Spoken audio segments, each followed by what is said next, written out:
네, 지금부터는 모바일 어플을 개발해 보도록 하겠습니다. 어플을 개발하는 방법은 정말 많습니다.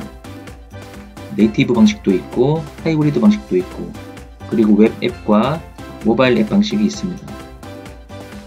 네, 그리고 프레임워크도 자고 일어나면 새로운 기술들이 나오고 있죠. 네, 모바일 앱 개발 방식과 장단점에 대해서는 정리해서 영상으로 따로 올리도록 하고 하나의 코드로 안드로이드와 아이폰, 윈도우까지 모든 디바이스에서 실행되는 어플을 한번 만들어 보도록 하겠습니다. 네, 단넷 프레임워크에 자마린이라는 프레임워크가 있는데요. 이 프레임워크를 이용해서 멀티 디바이스를 지원하는 어플을 쉽게 만들 수가 있습니다. 그리고 데이터를 저장할 수 있는 데이터베이스도 학습을 하고 서버와 통신을 해서 데이터를 저장할 수 있도록 REST API까지 개발을 한번 해서 데이터를 로컬이 아닌 서버에 저장할 수 있도록 영상을 제작해서 올리도록 하겠습니다. 네, 이번 시간에는 단넷 환경에서 모바일 어플을 개발하기 위한 환경 세팅을 먼저 해보고 안드로이드 앱을 1분 만에 개발해 보도록 하겠습니다. 그리고 다음 영상으로는 맥 PC 없이 아이폰 어플을 1분 만에 개발해 보도록 하겠습니다. 네, 모바일 어플을 개발하기 위해서는 자마린이라는 프레임워크를 비주얼 스튜디오에 설치를 해야 됩니다. 네, 먼저 윈도우 키를 누르고 프로그램 추가 제거로 검색을 한 다음에 비주얼 스튜디오로 검색을 해줍니다. 하단에서 비주얼 스튜디오 엔터프라이즈 2019를 선택을 하고 수정 버튼을 클릭해서 인스톨러 화면으로 이동을 하는데 인스톨러도 최신으로 업데이트를 먼저 해줘야 됩니다. 업데이트 버튼을 눌러서 업데이트를 진행합니다. 네, 인스톨러 업데이트가 완료되면 구성요소 선택 화면이 나오는데 먼저 워크로드 탭에서 선택을 먼저 하겠습니다. 윈도우 어플을 개발하기 위해서 유니버셜 윈도우 플랫폼 개발을 먼저 체크를 해주고 네, 다음으로 단넷을 사용한 모바일 개발을 체크를 해줍니다. 네, 다음으로 개별 구성요소 탭으로 이동을 해보면 하단에 자마린과 자마린 리모트 시뮬레이터가 기본으로 체크가 되어 있습니다. 네, 그리고 인스펙터와 프로파일러는 당장 필요하지는 않는데 용량이 충분하면 설치하도록 하겠습니다. 그리고 안드로이드를 테스트 해보려면 시뮬레이터가 필요한데 하단에 있는 구글 안드로이드 시뮬레이터를 체크해 줍니다. 네, 그리고 하단으로 계속 내려보면 네, 안드로이드 관련 개발을 할 수 있는 안드로이드 SDK가 있습니다. 버전별로 모두 체크를 해줍니다. 네, 이제 모든 선택이 끝났습니다. 오른쪽에 보면 선택된 모든 항목들을 볼 수가 있고요. 혹시라도 용량이 모자라면 인스펙터와 프로파일러는 체크 해제해도 됩니다. 네, 다음으로 우측 하단에 있는 수정 버튼을 클릭을 해서 설치를 진행을 해줍니다.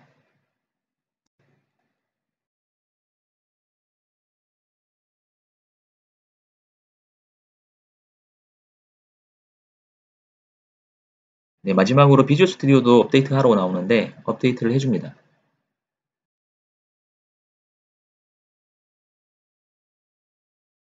네, 이제 모든 설치가 끝났으니까 어플을 한번 만들어 보도록 하겠습니다.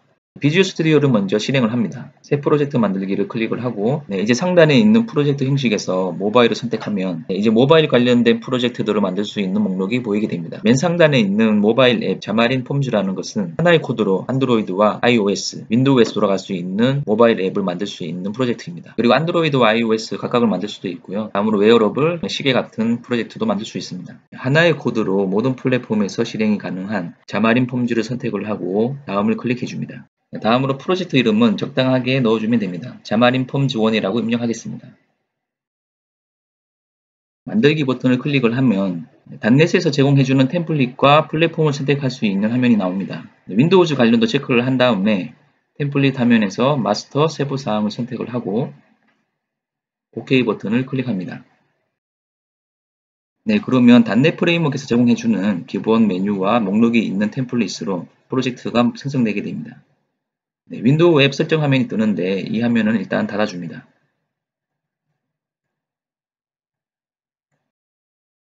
네, 안드로이드 관련 라이센스 화면인데요.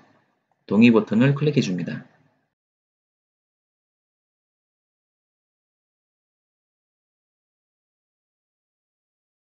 네, 화면을 적당히 조정을 좀 하겠습니다. 속성을 오른쪽으로 좀 위치시키고 네, 솔루션 탐색기를 보면 4개의 프로젝트가 생성된 것을 볼 수 있습니다. 네, 위에서부터 순서대로 보면 첫 번째 프로젝트는 모든 기기에 통합 개발을 할 수 있는 프로젝트, 두 번째는 안드로이드 전용, 그리고 iOS 전용, 윈도우 앱 전용 각각의 코드가 필요하면 각각 프로젝트에 코딩을 하면 됩니다.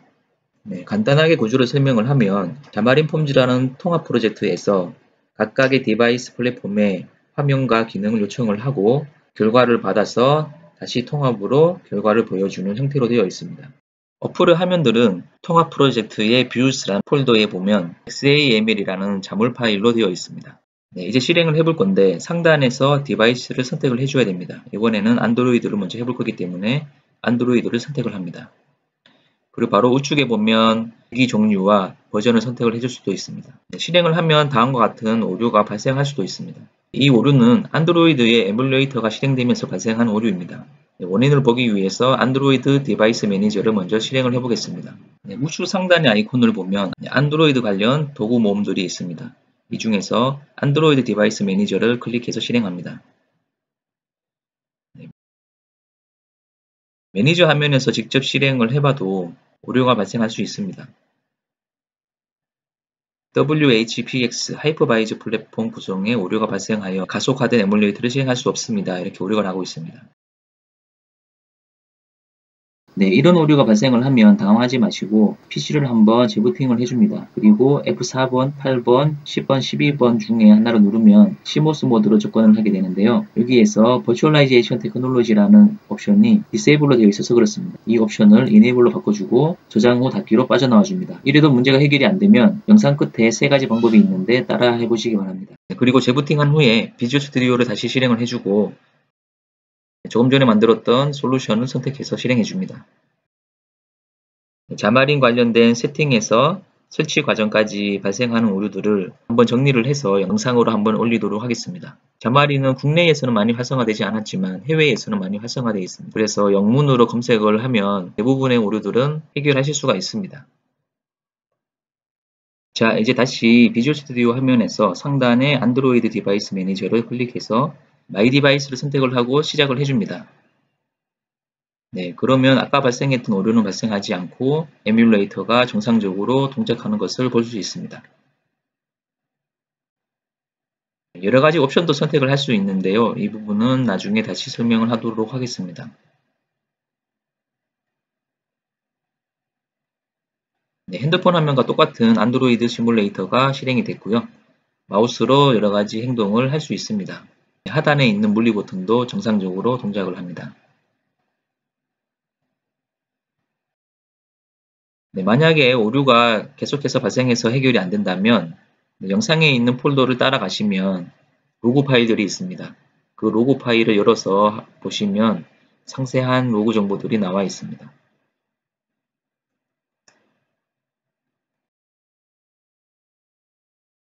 네, 하지만 대부분의 오류들은 지금의 영상만 따라 하시면 대부분이 해결되기 때문에 로그 파일을 직접 열어서 보는 경우는 그렇게 많지는 않습니다.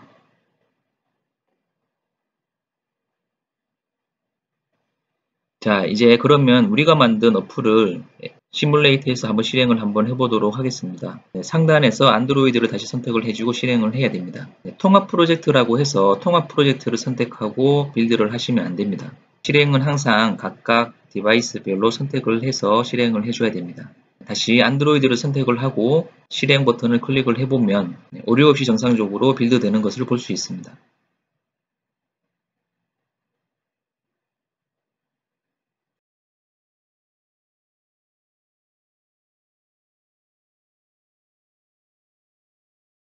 하지만 화면처럼 가끔씩 배포 오류가 발생했다고 나올 수가 있습니다. 네, 가끔씩 이렇게 발생할 수도 있는데요. 네, 오류 원인을 찾기 위해서 하단의 출력과 오류 목록을 봐도 아무런 오류가 발생하지 않았습니다. 이럴 때는 코드의 오류는 아니고 어떤 환경적인 문제인 것 같습니다. 네, 이럴 때는 상단에서 디바이스를 한번 변경을 한번 해주고 다시 안드로이드를 선택한 다음에 빌드를 한번 해주면 정상적으로 빌드가 되고 배포가 됩니다. 네, 방금 우리가 만든 자마린 앱이 빌드 과정을 거쳐서 안드로이드 시뮬레이터에 정상적으로 배포가 됐습니다. 네, 상단 메뉴가 있는 기본 템플릿을 이용했기 때문에 기본 템플릿에서 제공해주는 두 가지 메뉴가 나와 있는 것을 볼 수 있습니다. About이라고 된 메뉴를 선택하면 간단한 소개 페이지와 버튼이 있는 페이지가 나오게 됩니다. 브라우즈를 선택을 해주면 기본적인 목록이 있는 화면이 나오게 되죠. 네, 그러면 화면을 보면서 몇 가지 화면을 바꿔보겠습니다. 네, 통합 프로젝트의 뷰스 밑에 있는 About 페이지 파일을 더블 클릭해서 소스코드 화면을 열어줍니다.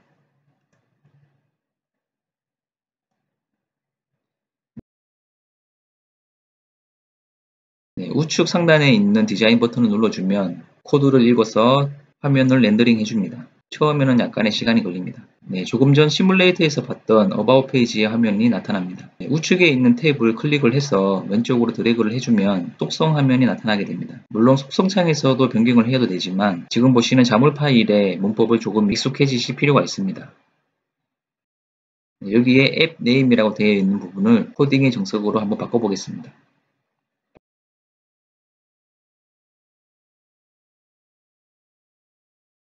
바꾼 다음에 실행을 한번 해보겠습니다.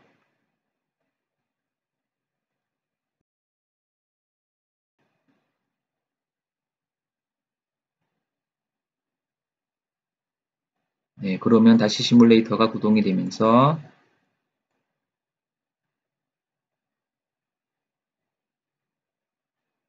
방금 만든 앱이 배포가 되었습니다.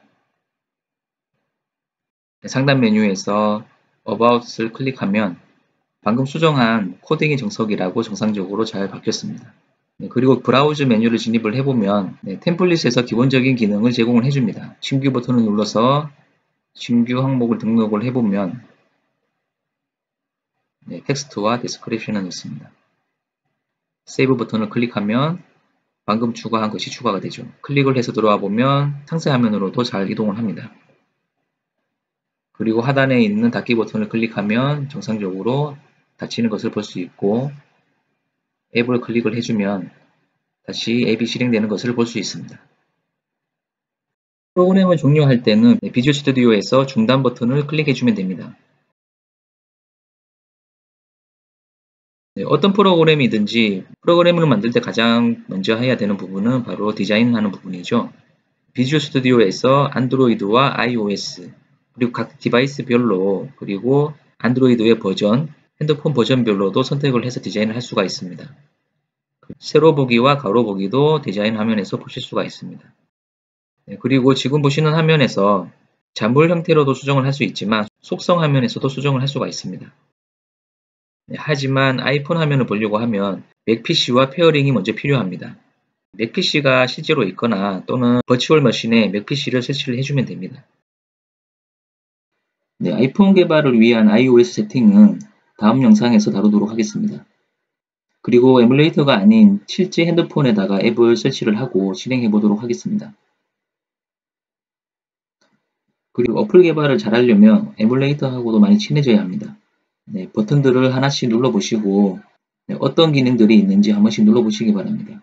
물리적인 취소 버튼도 가능하고 앱들도 한번 실행을 해서 확인해 보시기 바랍니다. 네, 안드로이드 에뮬레이터를 실행했을 때 시모스 세팅만으로 문제 해결이 안 된다면 다음 방식을 한번 따라해 보시기 바랍니다. 네, 첫 번째로 만약에 VM 설치를 위해서 하이퍼바이저 런치 타입을 오프로 했으면 다시 오토로 바꿔줘야 됩니다.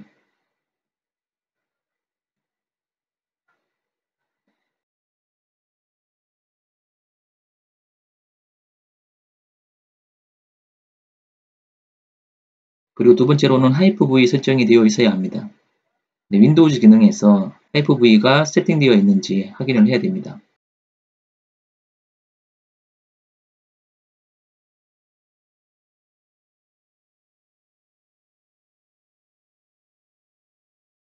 그리고 하단에 있는 윈도우 하이퍼바이저 플랫폼이 체크되어 있는지도 확인을 하고 확인을 클릭해 줍니다. 그리고 재부팅을 한번 해주면 됩니다.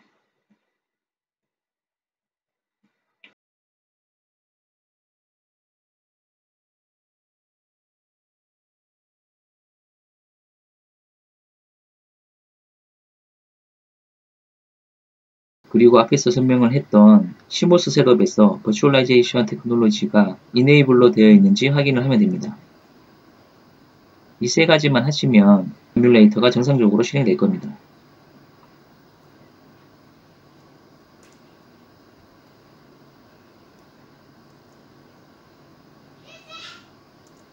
네, 그리고 도움이 되셨다면 구독과 좋아요 부탁드리겠습니다. 감사합니다.